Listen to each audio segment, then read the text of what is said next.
सभी लोग बोलेंगे ताली बजा करके कि होते और आए भगवान वक्त के बस में होते आए भगवान वक्त के बस में।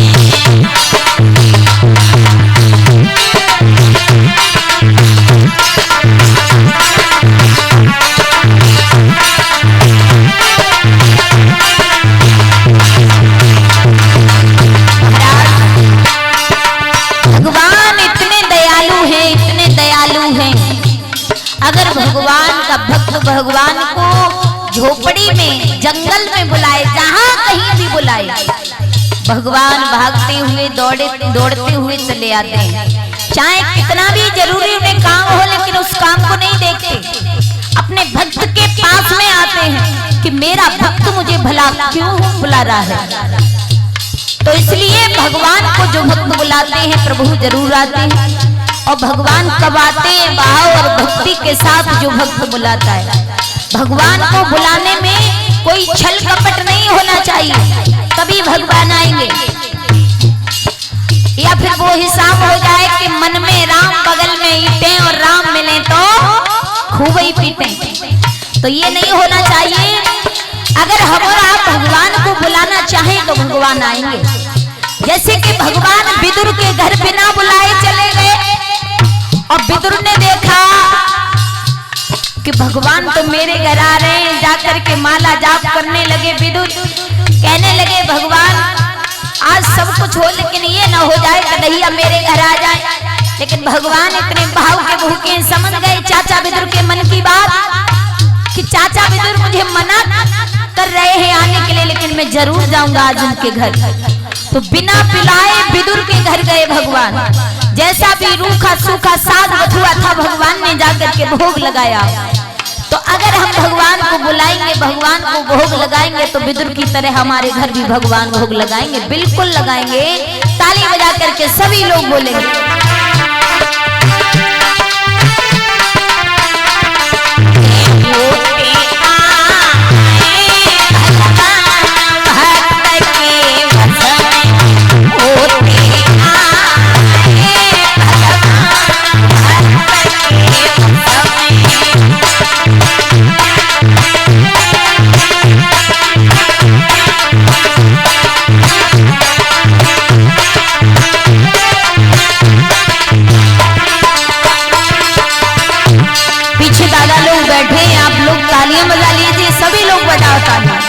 देखिए तालियां बजाने से हमारी हाथों की हस्तरेखाएं खुल जाती हैं। भजन बोलने से वाणी पवित्र हो जाती है, मन पवित्र हो जाता है, तन पवित्र हो जाता है, जिह्वा पवित्र हो जाती है, और जो जगह हम बैठे होते हैं जगह पवित्र हो जाती है। तो अगर अपने आप को पवित्र करना है तो भगवान का भजन बोल लीजिए। न जाने कितने पाप हमने आपने अभी तक किए होंगे, सारे पाप भगवान क्षमा कर देंगे हमारे। अरे एक दिन भगवान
चीर पड़ाए भगवान भक्त के समय चीर पड़ाए भगवान भक्त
हम ही बुलाए रहे लेकिन तुम नहीं बुलाए रहे हो हैं? सब लोग ताली बजाओ।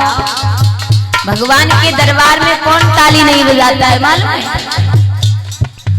भगवान के दरबार में कोई लोग तालियां नहीं बजाते हैं जिन्हें अपने ऊपर घमंड होता है, अहंकार। भगवान के दरबार में